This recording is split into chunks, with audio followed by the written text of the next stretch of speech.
Wow, Họ gọi anh là máy bay, chính xác hơn vì làm cơ trưởng. Phong cách anh chơi khá hay nên nhiều em giờ còn tơ tưởng. Ít khi nào anh là bad boy vì phải chăm ngoan lo suốt cả tuần. Anh cần là thể xác thôi, phân phối kích thích mỗi khi rã cần.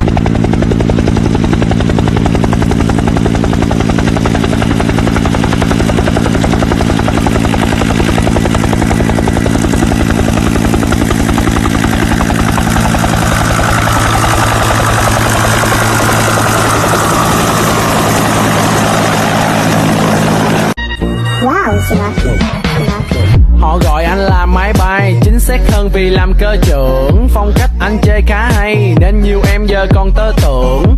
Ít khi nào anh là bad boy vì phải chăm ngoan lo suốt cả tuần. Anh cần là thể xác thôi, phân phối kích thích mỗi khi rã cần.